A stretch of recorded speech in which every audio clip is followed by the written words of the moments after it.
खरं तर ही press conference काल परवाकडेच घेणार होतो, पण काल गोड बोलायचं होतं म्हणून परखडपणे बोलू शकणार नाही आणि म्हणून आज प्रेस कॉन्फरन्स घेत आहे.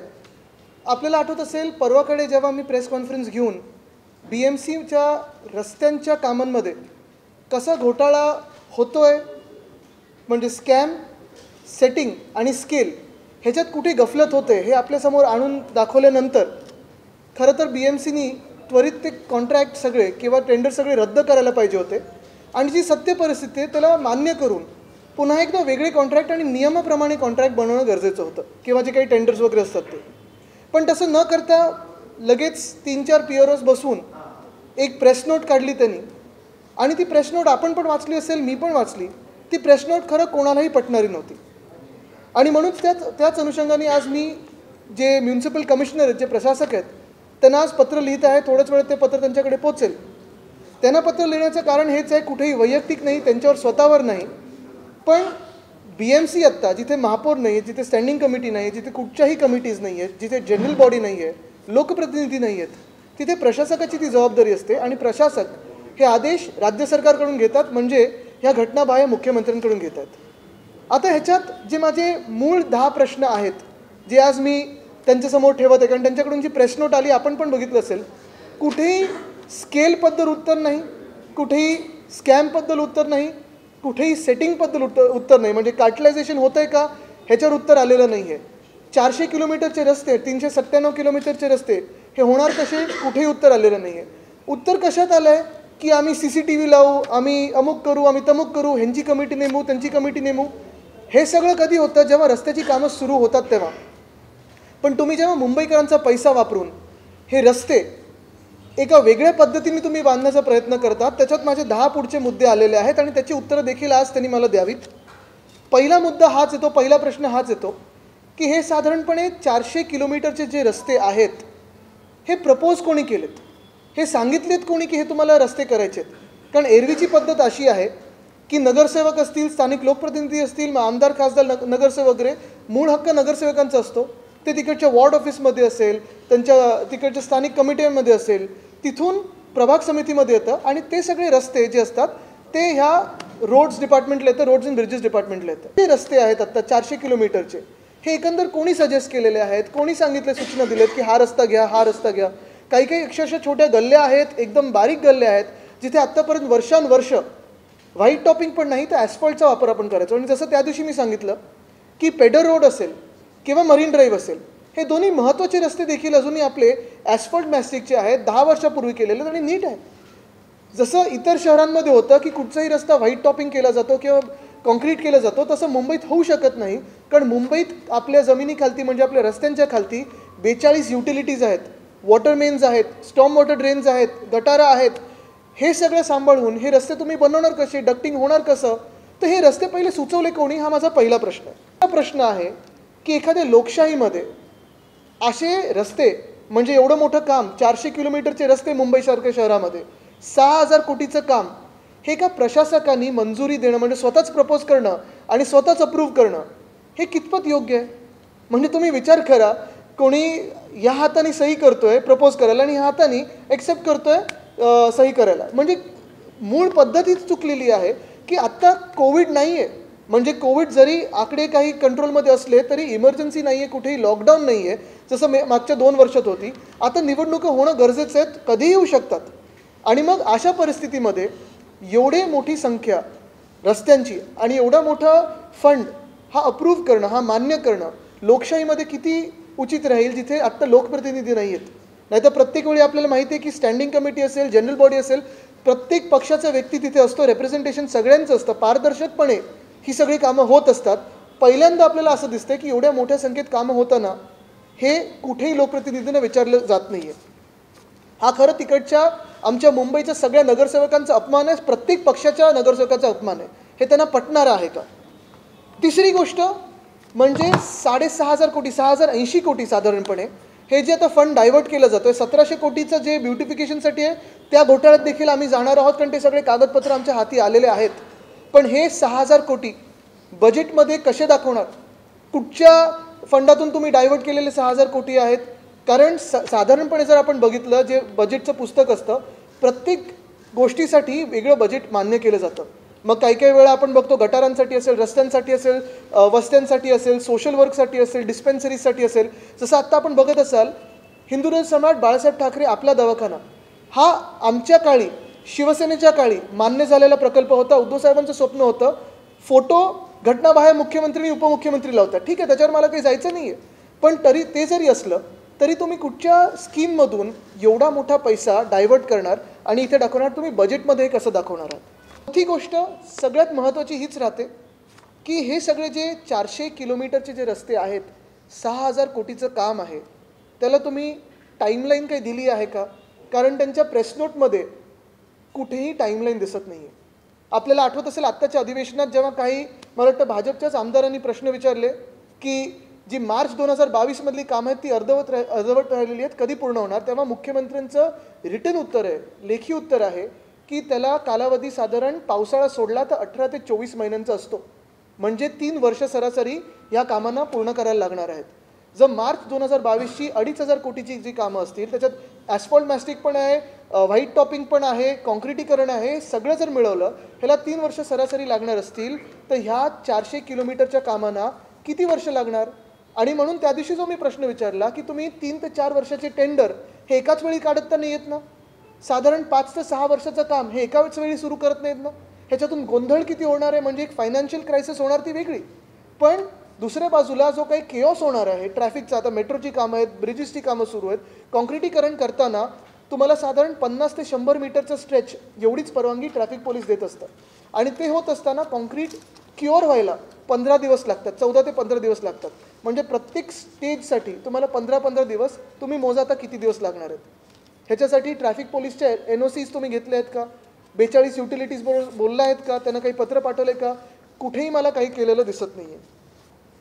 साधारणपणे 5वी महत्त्वाची गोष्ट जेव्हा आपण स्कॅमबद्दल बोलतो, हे झालं स्केलबद्दल मी बोलत होतो. जे मी सतत सांगतो की 400 किलोमीटरचे रस्ते हे स्केलप्रमाणे कुठेही मला प्रॅक्टिकल वाटत नाही आहेत. पण जर स्कॅमप्रमाणे जर बोलायला गेलं तर त्या दिवशी पण मी सांगितलं होतं की जी कामं रस्त्याची साधारणपणे एस्टिमेट प्राईसच्या 20% खालती व्हायची, त्याला 20% एस्टिमेट प्राईसच वरती नेलेली आहे, 17 ते 20%. म्हणजे SOR जे रिवाईज केले आहेत ते SOR रिवाईज केल्यानंतर 20% वरती नेल्यानंतर साधारणपणे जर एवढं झालं असेल त्याच्याही अबव हे 8% सरासरी कॉन्ट्रॅक्टर्सनी मागणी केली, म्हणजे 48% अबव. आणि जर GST 18% वेगळा पकडला तर 66% अबव हे कामं झालेली आहेत. ह्याच्यातून पैशाची गफलत किती होणार आहे, ह्याच्यात किकबॅकसाठी आहे, प्रॉफिटसाठी आहे, कशासाठी आहे नेमकं मला माहिती नाही, तुम्ही विचार करा.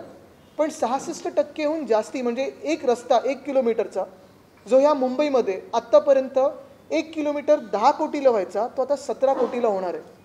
1 किलोमीटर आता 17 कोटीला होणार आहे, तुम्ही विचार करा. पण हे सगळं होत असताना जर ह्या कॉन्ट्रॅक्टर्ससाठी SOR 20%नी वरती केलं असेल, मग BMCने अजून हे 8% सरासरी जे अबववर आलेले आहेत त्यांच्याबरोबर निगोसिएशन का नाही केलं. साधारणपणे कामं द्यायच्या आधी निगोसिएशन करायला लागतात कुठच्याही एजन्सीला, आणि किती अजून खालती आणू शकतो, एस्टिमेट प्राईसेस जवळ आणू शकतो हे विचार करणं गरजेचं असतं. हे BMCने अजून केलेलं दिसत नाही आहे मला तरी. आणि मग हे सगळं होत असताना मूळ प्रश्न हाच राहतो, जो पुढचा प्रश्न आपला येतो की ह्यांनी त्या प्रेस नोटमध्ये सांगितलेलं आहे की SOR जी आहे ती एवढ्यासाठीच बदलली गेली, रिवाईज केली गेली की ऑगस्ट 2022मध्ये जेव्हा ह्यांनी 5000 कोटीची कामं काढलेली तेव्हा बिडर्सकडून रिस्पॉन्स आला नाही, म्हणून ह्यांनी SOR बदलला. आता SOR तुम्ही कोणासाठी बदललेला आहे? मार्केट रेट्स SOR डिफाईन करतं की कॉन्ट्रॅक्टर्स तुम्हाला सांगायला लागणार उद्यापासून की SOR काय ठेवायचं. म्हणजे जर प्रत्येक काम आता काढायचं झालं तर हे कॉन्ट्रॅक्टर्स तुम्हाला सांगणार का की SOR आता अजून वाढवून द्या, SOR वाढवून द्या. हे काही मला अजून योग्य पद्धत वाटत नाही. तर एवढे वर्ष मी BMC बघत आहे जवळून, आपण पण बघत असाल. BMCला खूप मोठा इतिहास आहे आणि जी कामं आत्तापर्यंत रितसरपणे बिलो व्हायची, GSTमध्ये व्हायची, माझा बिलो किंवा अबवला कुठचाही आक्षेप नाही आहे. जी काही कामं आहेत ती चांगल्या दर्जाचीच झाली पाहिजेत, पण अबव किती त्या SORच्या वरती जायचं आणि GST 18% वेगळा द्यायचा, त्याच्यात निगोसिएशन कुठे करायचं नाही, हा मूळ मुद्दा राहतोच ना. कोणी SOR डिफाईन कोण करतं. 7वा प्रश्न महत्त्वाचा राहतो की जर एवढं कॉन्क्रिटीकरण आपल्या शहरामध्ये झालं, जे प्रत्येक पावसात आपल्याला बोलायला लागतं. पर्यावरण मंत्री म्हणून मी देखील आपल्याला सांगितलं होतं की मुंबईत साधारणपणे 80% रन ऑफ आता होतो. रन ऑफ म्हणजे काय, जे पाणी आधी आपल्या जमिनीत जिरपायचं, खालती जायचं पाणी, वॉटर टेबलमध्ये जायचं, ते कॉन्क्रिटीकरण झाल्यामुळे आता तर आपण बघतो 2 बिल्डिंगच्या मध्ये देखील ज्या सोसायटी असतात तिथे पण काँक्रिटीकरण झालं. आधी जिथे ओपन स्पेस म्हणजे मातीची स्पेस असायची, मातीची मैदानं असायची, तिथे काँक्रिटीकरण झालं. आता हे सगळं झाल्यानंतर परत जर पूर आले, मुंबईचा जोशीमठ झाला, तर ह्याला जबाबदार कोण? कारण एवढं काँक्रिटीकरण हे आपल्याला परवडणार नाही आहे. कुठच्याही शहरात काँक्रिटीकरण एवढं होत नसतं. तुम्ही जगात कुठचंही चांगलं शहर घ्या जिथे रस्ते चांगले आहेत, सगळे सोयीसुविधा चांगल्या आहेत, काँक्रिटीकरण 100% झालेलं नसतं.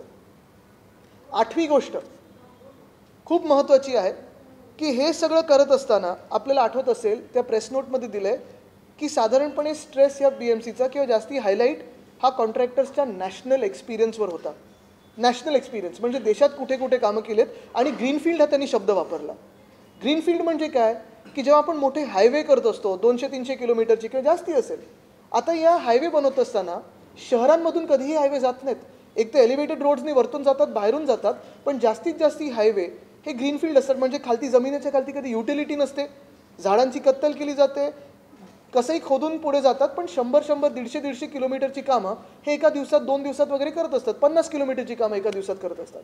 कुठेही आपल्यासारख्या छोट्या गल्ल्या नसतात, अडचणी नसतात, ट्रॅफिकच्या असतील किंवा पार्किंगच्या परवानगी असतील किंवा युटिलिटीज असतील, असं नसतं. तर हे जे कॉन्ट्रॅक्टर्स आहेत ह्यांनी जर नॅशनल हायवेवर काम केलं असेल, ग्रीनफील्ड ह्याच्यावर काम केलं असेल, ह्या 5 कॉन्ट्रॅक्टर्सचा मुंबईसारख्या शहरांमध्ये काम करण्याचा एक्सपिरियन्स काय आहे? मुळात आत्तापर्यंत किती शहरांमध्ये मुंबईसारख्या यांनी काम केलं आहे जिथे रस्त्याच्या खालती युटिलिटीज असतील, जिथे डक्ट्स असतील, जिथे मीडियन्स असतील, जिथे रस्ते छोटे असतील, मोठे असतील, गल्ल्या असतील, अशी कामं करणारे हे कॉन्ट्रॅक्टर्स किती आहेत आणि यांचा एक्सपिरियन्स नक्की काय? काय दराला इतर शहरांमध्ये कामं केली त्यांनी? कारण हे देखील आम्ही काढणार होतं खोदून. अजूनपर्यंत मी कॉन्ट्रॅक्टर्सची नावं घेतलेली नाही आहेत कारण मला ती घ्यायची नाहीत. मी कधी कॉन्ट्रॅक्टर्सच्या खेळात पडत. हे त्यांच्यासाठी नाही आहे, हे माझ्या मुंबईकरांचा पैसा. म्हणजे जे मी त्या दिवशी बोललो की ह्या गद्दारांनी स्वतःला विकले ते पुरे झालं, माझ्या मुंबईला विकू नका. हेच आज मी परत सांगतोय की मला कोणाला कॉन्ट्रॅक्ट्स मिळत त्याच्यात जायचं नाही आहे. पण आज BMCने हे देखील सांगायला पाहिजे, त्यांनीच सांगायला पाहिजे की हे कॉन्ट्रॅक्टर्स कोण आहेत, काय एक्सपिरियन्स आहे, मुंबईसारख्या शहरांमध्ये त्यांनी कामं केली आहेत का, किती युटिलिटीजवर त्यांनी कामं केली असतील. हा एक्सपिरियन्स तरी लोकांसमोर आला पाहिजे. कारण एवढी मोठी कामं जर मुंबईत घेत असू तर हे सगळं लोकांसमोर आलं पाहिजे. 9वी गोष्ट ह्याच्यात अशी आलेली आहे, त्यांनी प्रेस नोटमध्ये सांगितलेलं आहे की कामं होत असताना, खरं हा मी प्रश्न पकडतच नाही कारण कामं होत असताना नंतरचा प्रश्न आहे, मूळ ही कामं होणार कशी ह्याच्यावर पहिलं माझं स्ट्रेस आहे. पण दुसरं म्हणजे VJTI आणि IIT सारख्या संस्थांकडून आम्ही सतत क्वालिटी टेस्ट करत राहू. असेंब्लीमध्ये देखील बोललेलो होतो की एका गोखले ब्रिजसाठी ह्या दोन्ही संस्थांचे जे रिपोर्ट्स आहेत ते BMCने डिसरिगार्ड केलेले आहेत. म्हणजे एका ब्रिजसाठी ज्या संस्थेनं ह्यांनी पकडलं नाही, क्वालिटी यांची घेतली नाही, यांचा रिपोर्ट घेतला नाही, हे 400 किलोमीटरच्या रस्त्यांसाठी ह्यांना काय रिगार्ड देणार आहेत, काय भाव देणार आहेत? आणि हा प्रश्न आपण सगळ्यांनी मुंबईकर म्हणून विचार करणं गरजेचं आहे की जो आत्ता अंधाधुंद कारभार चाललेला आहे गेल्या 6 महिन्यात, प्रशासकावर जो दबाव असेल की जे हुकुमशाहीचं सरकार, हे खोके सरकार बघून बसलेलं आहे BMCमध्ये, मुंबईकरांचा जो पैसा आहे तो लुटला जातोय, त्याच्यात असा सगळा घोळ हा लोकांसमोर आल्यानंतर कदाचित ही कामं रेटून नेण्याचा प्रयत्न करतील.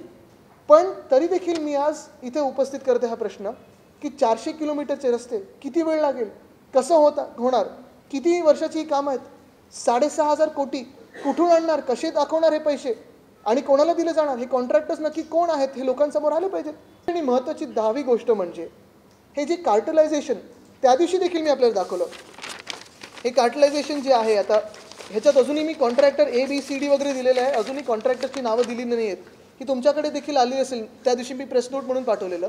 सरासरी जो जिंकलेला आहे तो 4.5% ते 8.5% मध्ये जिंकलेला आहे आणि दुसरीकडे हरलेत ते 9.5% ते 13% मध्ये हरलेले. आता हे टक्के जरी कशी असले तरी बरोबर 5च्या 5 बिड्समध्ये प्रत्येकाला एक पॅकेट मिळालेलं आहे. दुसऱ्या चौघांनी किंवा तिघांनी हायर बीड केलेलं आहे, एकाने कमी बीड केलेलं आहे आणि प्रत्येकाने हे 40%च्या अबव साधारणपणे 6.5 ते 9.5% बीड केलेलं आहे. म्हणजे हे जे कार्टलायझेशन जे दिसत आहे ह्याला BMCकडे उत्तर आहे का? आपल्या देशात 5च हे एवढे मोठे कॉन्ट्रॅक्टर्स आहेत का? बरोबर 5मधून जी बीड सक्सेसफुल व्हायला, यशस्वी व्हायला 3 बिडर्स लागतात, बरोबर 3 बिडर्स सगळीकडे आलेले आहेत. हे जणू काही सगळं ठरवून केलेलं आहे. हे कुठच्या मैत्रीचा फायदा आहे हा? आणि मला वाटतं हाच मूलभूत प्रश्न आहे. मी आज आपल्या माध्यमातून हे जे प्रश्न परत उपस्थित केलेले आहेत, कारण कदाचित BMCकडून आज दुपारपर्यंत अजून एक प्रेस नोट येईल, अशीच एकदम गोडगोड बोला अशी प्रेस नोट येईल. पण माझा प्रश्न परत हाच राहतो की मग शिवसेना आम्ही आहोतच, आम्ही इथे जाहीरपणे एक स्टँड घेतलेला आहे, लोकांसमोर ही परखड मतं मांडलेली आहेत, हे जे प्रश्न आहेत ते मांडलेले आहेत. हाच मतांचे इतर पक्ष आहेत का जे 25 वर्ष आमच्यासोबत युतीमध्ये भाजप होती, त्यांना तेव्हाचे जे नगरसेवक होते, आता जे आमदार झाले असतील, खासदार झाले असतील, किंवा आत्ता पण नगरसेवक असतील, आत्ता टर्म संपली असेल, काँग्रेस असेल, राष्ट्रवादी असेल, इतर सगळे पक्ष आहेत, सपा आहे, ह्या सगळ्यांना हे पटणारं आहे का? म्हणजे इथे अजूनही आम्ही राजकारण केलेलं नाही आहे, अजूनही आम्ही कुठेही ह्याचे सभा घेतलेल्या नाही आहेत, हे लोकांसमोर बॅनर आणलेले नाही आहेत, हे कॉन्ट्रॅक्टरची नावं आणलेली नाही आहेत, कोण कोणाचे मित्र हे आणलेलं नाही आहे. पक्ष म्हणून अजूनही आम्ही आंदोलनं केलेली नाही आहेत, कोर्टात आम्ही गेलेलो नाही आहे. आणि म्हणून आज मी पुन्हा एकदा सगळ्यांना अपील करतो, सर्वच पक्षांना अपील करतो आहे, ही गद्दारांचं टोळी ही अल्प आयुची टोळी आहे, हे हात मारून जातील. पण लाँग टर्म जे राजकारण आहे, लाँग टर्म जे समाजकारण आहे, लाँग टर्म जी आपल्या शहराची स्थिती असणार आहे, ती ह्यांनी बिघडू नये म्हणून मी अपील करत आहे. 25 वर्षापूर्वी जेव्हा शिवसेना सत्तेत आली महानगरपालिकेच्या, तेव्हा महानगरपालिका डेफिसिटमध्ये होती. ती आता आपण बघत असाल फायनान्शियल स्थिती त्याची एवढी मजबूत आहे, आपण प्रत्येक वेळा बघाल प्रत्येक टर्ममध्ये लोकहिताची कामं केलेली आहेत, रस्ते असतील, पाणी असेल, अनेक वेगळे उपक्रम केलेले आहेत, BSTचा दर हा फ्लॅट फेअरवर ठेवलेला आहे अजूनही. हे सगळं होत असताना दुसऱ्या बाजूला आपण बघताय की ज्या प्रकारे आज जे गैरवर्तन चाललं आहे BMCमध्ये, फायनान्शियल मिसमॅनेजमेंट चालू आहे, फायनान्शियल इनडिसिप्लिन आहे, ह्याचमुळे कदाचित काही दिवसांमध्ये आपली जी FD आहे ती तोडायला लागेल. आणि हा मुंबईकरांच्या घामाचा पैसा, मेहनतीचा पैसा. मी प्रत्येक पक्षाला आज विचारत आहे की जे आज मुंबईत होत आहे, अजून 1-2 टेंडर्सवर मी बोलणार आहे नक्कीच, पण जे आज मुंबईत होत आहे हे तुम्हाला पटणारं आहे का? पक्ष बाजूला ठेवा, राजकारण बाजूला ठेवा, वैयक्तिक ज्यांनी BMCमध्ये काम केले, कुठच्याही पक्षामध्ये तुम्ही असाल, कधीही जसं घडलं नाही तसं आज घडतं, हे तुम्हाला पटणारं आहे का? हा माझा थेट सवाल आहे आणि आपल्या माध्यमातून मी त्यांना एक भूमिका मांडायला विनंती करत आहे.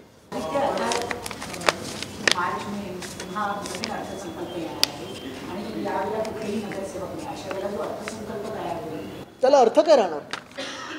त्या संकल्पाला अर्थ काय राहणार? कारण आपण जो प्रश्न विचारतो तो खूप महत्त्वाचा आहे. कुठच्याही लोकशाहीमध्ये पैसा कसा वापरला जातो हा लोकप्रतिनिधी ठरवतात. आणि हे लोकप्रतिनिधी जर आपण बघितलं असाल, कुठच्याही स्थानिक स्वराज्य संस्थेमध्ये सगळेच एकत्र बसतात. म्हणजे कसं असतं, केंद्र सरकार असेल, राज्य सरकार असेल, हे कॅबिनेट ठरवतं आणि मग ते पुढे आणतं बजेट.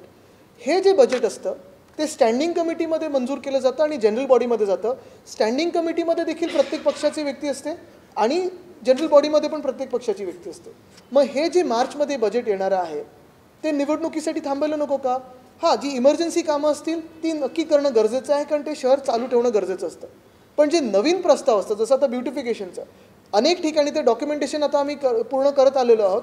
जुनी कामं तोडून परत नवीन कामं दाखवायची आणि तेच पैसे तिकडे वापरायचे. ही कामं कुठून काढली होती? 1700 कोटी कुठून वळवले होते? हे नगरसेवकांच्या हक्काचे पैसे होते. तर हे तुम्ही मला सांगा, नागरिक म्हणून, मुंबईकर म्हणून जो तुम्ही कर भरता, त्या पैशाचा जर असा वापर व्हायला लागला, हे तुम्हाला तरी पटणार आहे का? तिथून 66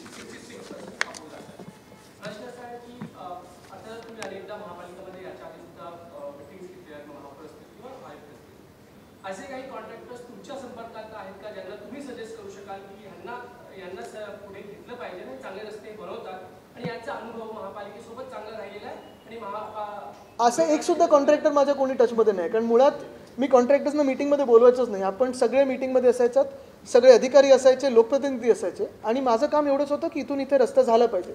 जसं ईस्टर्न फ्रीवे तुम्ही CP ऑफिसपर्यंत खेचा, दहीसर ते मीरा भाईंदर रस्ता असेल, नरिमन पॉईंट ते कफ परेड रस्ता असेल, कोस्टल रोड असेल, वर्ली शिवडी कनेक्टर असेल, ह्या सगळ्या एजन्सीजना आम्ही प्रत्येक बुधवारी घेऊन बसायचो. मुंबई ट्रॅफिक पोलीस असेल. पण एक नक्की आहे की जर तुम्ही मुख्यमंत्र्यांचं उत्तर पाहाल हाऊसमधलं, त्यांनी उत्तरामध्ये पण सांगितलेलं आहे की आत्तापर्यंत जे कॉन्क्रिटीकरण झालेले रस्ते आहेत तिथे कुठेही खड्डा दिसलेला नाही आहे. येतो इथून इथे येतो असं.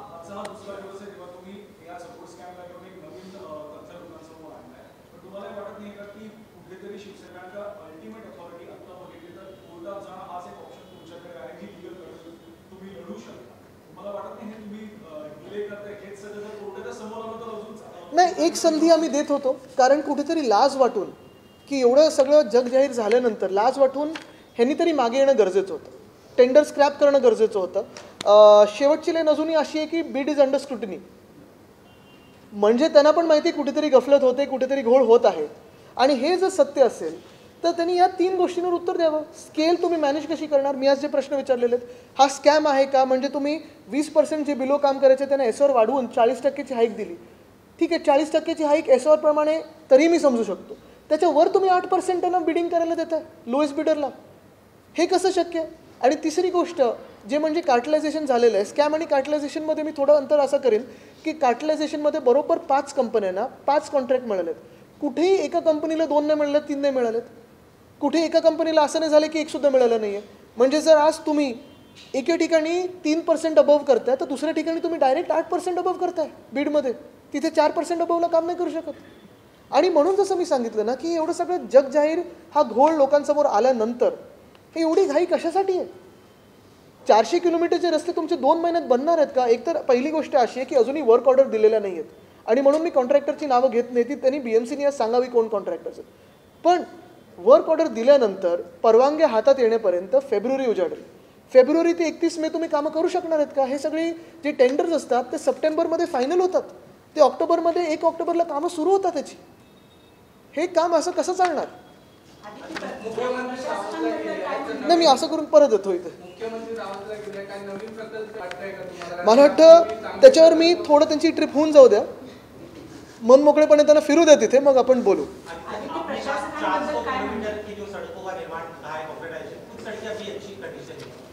क्या आपको लग रहा है कि अगर सभी सड़कों का कॉम्प्यूटराइजेशन किया गया तो मुंबई का भी जोशीमठ हो सकता है? एक दूसरा, जिन 5 ठेकेदारों का आप जिक्र करते हैं, क्या इनके डायरेक्ट कनेक्शन ईडी सरकार के मंत्री जो वरिष्ठ नेता है उनके साथ होने की कोई जानकारी आपकी राज को अपने सामने आई है? सबसे अहम बात यही है कि किसी भी शहर में, जो दुनिया भर में आप अगर देखें तो कोई भी अच्छे शहर में सारे रास्ते कभी कंक्रीट होते नहीं हैं, अलग अलग मटेरियल्स में बनाए जाते हैं. कहीं कहीं देशों में ऐसा भी है कि अभी हाईवेज़ भी कंक्रीट नहीं बना रहे क्योंकि टायर बर्स्ट से काफ़ी सारे एक्सीडेंट्स होते हैं जहाँ हीट बढ़ती है. लेकिन अगर आप मुंबई में देखें तो मिक्सचर है, क्योंकि मुंबई में काफ़ी सारी एजेंसियाँ काम करती है. BMC है, MMRD है, MSRDC है, SRA है, PWD है, रेलवेज़ अथॉरिटी है, रेलवेज़ की 3 सब बॉडीज़ है, BPT है, फिर काफ़ी सारे अन्य एजेंसीज़ हैं. इसमें अगर आप देखें तो BMC का भी जो निर्णय हुआ है कि 400 किलोमीटर के जो रास्ते हैं उसे कॉन्क्रीटीकरण करना है उन्हें. आक्षेप इसी बात पे है, हमारा पॉइंट इसी बात पे है कि सारे रास्ते कंक्रीट हो सकते हैं क्या? ज़रूरी है क्या? इतनी स्केल आप मैनेज कर पाओगे क्या? दूसरी चीज़ यही है कि अगर SOR के हिसाब से अगर आपने उनको 40% हाइक दी है, 20% और जो बिलो 20 करते थे उनको तो 40 मिली है, तो इसमें भी लोएस्ट बिडर इज़ अबव 8%. तो ये कौन सी बात रही? और तीसरी बात यही है कि अगर आप देखें तो 5 पैकेट में बराबर 5 बड़े कॉन्ट्रैक्टर्स को मिले हैं. कॉन्ट्रैक्टर्स कौन है ये BMC बताए, मैं नहीं बताऊंगा क्योंकि उनमें मुझे जाना नहीं है. लेकिन ये कॉन्ट्रैक्टर्स को ग्रीनफील्ड और नेशनल हाईवे का एक्सपीरियंस होगा, शायद होगा, बेहतर कॉन्ट्रैक्टर्स होंगे. लेकिन मुंबई जैसे शहरों में कितना काम किया है उन्होंने, जहाँ 42 यूटिलिटीज़ हमारे रास्तों के नीचे है, सड़कों के नीचे है, 16 एजेंसीज़ काम करती है, ट्रैफिक पुलिस की NOCs लगती है. तो ऐसे शहरों में कितना काम है उनका, क्या एक्सपीरियंस है? और अगर ये काम फरवरी में शुरू हो तो इस कामों का अंत कब होगा? प्रशासनाबद्दल काय म्हणणं आहे? कारण प्रशासक तेच आहेत जे तुमच्या सरकारमध्ये पण होते आणि आता या सरकारमध्ये पण आहे. मग या प्रशासकांवर काही कारवाई करायला नाही, मी 360 टर्न घेतला आहे. आपण ऐकलं असेल, प्रेस कॉन्फरन्सच्या आधीच मी सांगितलं होतं की हे जरी पत्र प्रशासकानं असलं तरी कुठच्याही अधिकाऱ्यावर माझं बोट नाही आहे इंडिव्हिज्युअली, कारण हे मला वैयक्तिक करायचं नाही.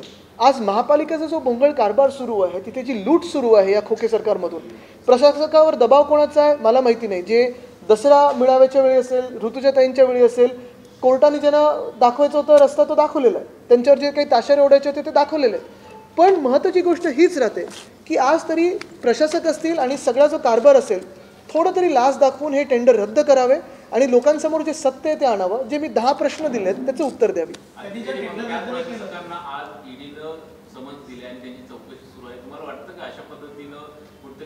मी तरी अशी धमकी काहीतरी दिली नाही आहे.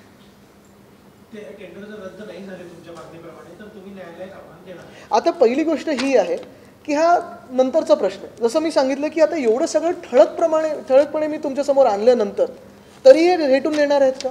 मग ह्या खोके सरकारचे जे मित्रपक्ष आहेत भाजप, त्यांच्यातून जे नगरसेवक एकेकाळी होते, जे आता आमदार खासदार झाले असतील, मोठ्या पदांवर गेले असतील, किंवा आज जरी नगरसेवक टर्म संपल्यानंतर म्हणजे ते समाजसेवा करत असतील, मुंबई प्रेमी जे सगळे पक्ष आहेत किंवा सगळे राजकीय लोक आहेत, त्यांचं मत काय आज तुम्ही त्यांच्याकडून जाणून घ्या, मग मी माझं पुढचं पाऊल सांगेन.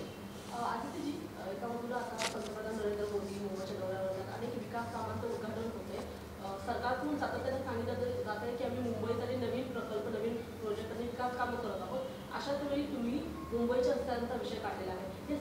की फक्त मुंबई महानगरपालिकेच्या अनुषंगाने होतं निवडणुकीच्या? मला वाटतं निवडणुकांच्या अनुषंगाने होणं गरजेचं आहे, कारण निवडणुकाचं तर होणं गरजेचं आहे.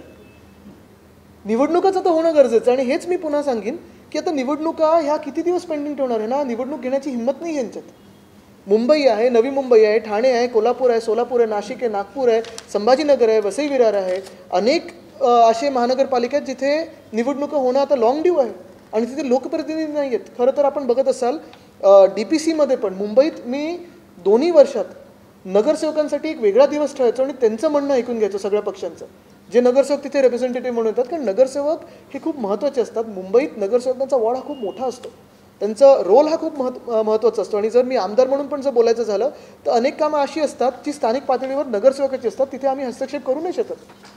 चुनाव हो नहीं रहे हैं और लगातार वक्त ऑर्डर या टेंडर्स निकल रहे हैं, अगर ये नहीं रुका उनका दरवाजा खटखटाएंगे? क्योंकि मैं आपसे यही विनती करूंगा कि अगर आप आज, मैं कुछ बताने से ज़्यादा जो भी मुंबई प्रेमी लोग हैं सारे पक्षों में, फिर भाजपा हो, जो गद्दारों के मित्र पक्ष बने हुए हैं, या कोई भी हो, उनको पूछे कि ये जो चल रहा है वो उन्हें पसंद है क्या. आदित्यजी, या सर्व विकास कामांच्या रसिकेजमध्ये आपले ग्रीन फुटप्रिंटवर आपण पाठी येत जातोय, कारण मग कार्बन एमिशन वाढतंय, त्यामुळे आजचा AQI सुद्धा 200च्या वर झाला आहे. त्याच्याकडे आता त्या दिवशी पण मी बोलत होतो की रोज AQI वाढत चाललेलं आहे. ह्याच्यावर पर्यावरण मंत्री नसल्यामुळेच एकतर उत्तर अपेक्षित नाही आहे, उत्तर येतच नाही आहे. दुसरं जर आपण बघितलं असेल इलेक्ट्रिक बसचं काय झालं असेल, एवढी सगळी कामं सुरू आहेत. परत मी ह्याच्यातून जो रन ऑफचा मुद्दा घेतलेला आहे, पाणी झिरपणार कुठे जर सगळीकडे 100% तुम्ही कॉन्क्रीट केलं तर. इसी को लेकर G20 जो हो रही थी उससे पहले हमने देखा था कि DFC की तरफ से जो मुंबई में इंडस्ट्रियल यूनिट से उन्हें एक खत लिखा गया था क्योंकि पोल्यूशन मुंबई में बढ़ रहा था. G20 खत्म हुआ लेकिन वापस बैक टू स्क्वायर वन आ गया. G20 हमारे देश में होना ज़रूरी है, काफ़ी बड़ा एक इवेंट रहा है और काफ़ी सारे शहरों में एक पॉजिटिव इम्पैक्ट रहता है. लेकिन अगर आप मुंबई की बात करें, पूना की बात करें, तो दोनों शहरों में मुझे यही दिखाई दिया कि जो लोगों को तकलीफ़ होती थी वो G20 के समय में थोड़ी कम हुई थी, क्योंकि कंस्ट्रक्शन वर्क हो, जो अगर आप देखें तो सारी जगह AQI जो ख़राब है. पूना में तो मैंने ये भी पढ़ा था कि जो मेट्रो का काम चल रहा है उससे जो ट्रैफिक की समस्या बढ़ रही है वो मेट्रो का काम रुकाया गया था. यानी अतिथि देवो भव ये तो हम मान्य करके ही चलते हैं और वो होना भी चाहिए. लेकिन जो हमारे यहाँ की जनता है, जो स्थानिक जनता है, उनके लिए भी अगर ये ट्रैफिक की थोड़ी सुविधाएं बढ़ाई जाए, ये जो AQI करके जो चीज़ होती है उसे टेक्निकली स्टडी करके जो सोर्स होता है, मैं ये नहीं कह रहा हूँ कि कंस्ट्रक्शन ही सोर्स है, कभी कभी व्हीकुलर पोल्यूशन हो सकता है, कभी कभी कंस्ट्रक्शन हो सकता है, लेकिन हर एक का एक प्रमाण होता है. अगर उस प्रमाण से जाए, जो हमने मुंबई क्लाइमेट एक्शन प्लान बनाया था उसके हिसाब से जाए, तो मुंबईकरों के लिए सुविधा और लाइफस्टाइल काफ़ी अच्छी हो सकती है. आज वेगळा प्रश्न आहे, आज रस्ता.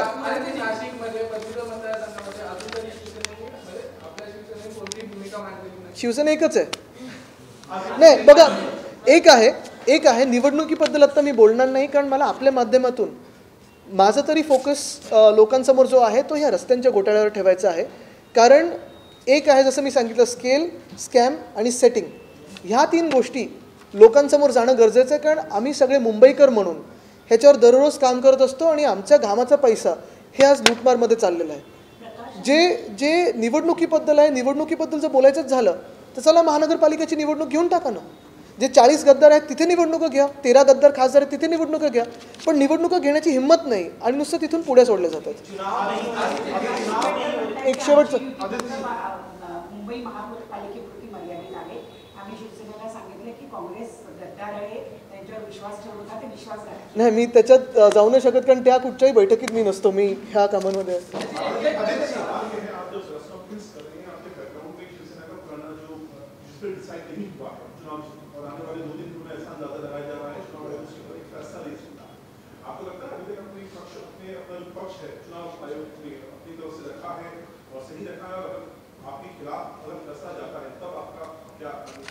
ये अगर मगर की बातों पे तब बात करेंगे, लेकिन यही बात है कि चिन्ह हो, नाम हो, वो तो हमारा चेहरा भी चुराना चाहते हैं. तो हमारे सिवा उनकी तो दुकान बनती ही नहीं है. हर दिन उठ के हम पे ही बात करें, हम विषयों के बारे में बात करें, तो यही फर्क है, ये लोगों के सामने है. शेवटचा प्रश्न घेऊया. चुनाव का जिक्र आपने किया, महाराष्ट्र में पिछले कुछ महीने से देखिए लगातार हिंदू जन आक्रोश मोर्चा निकाला जा रहा है. आपको लग रहा है कि कहीं न कहीं पोलराइजेशन करने की कोशिश है, या फिर भगवा की सियासत के नाम पर जो है माहौल बनाने की कोशिश की जाए बीजेपी द्वारा? ये सारी चीज़ों पे बात विस्तार में करेंगे, लेकिन आज के लिए इतना ही काफ़ी.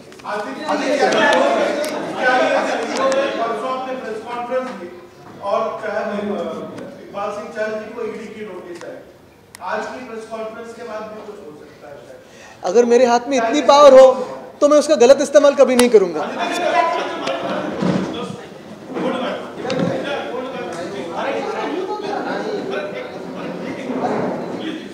ठीक है धन्यवाद।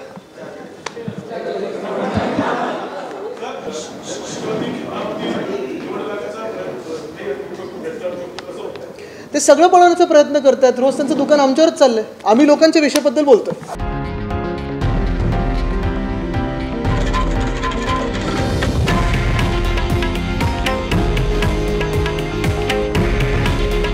हे आहे देशातील नंबर 1 न्यूज नेटवर्क आणि आपण पाहत आहात TV9 मराठी। काळजी तुमची, हित महाराष्ट्राचं।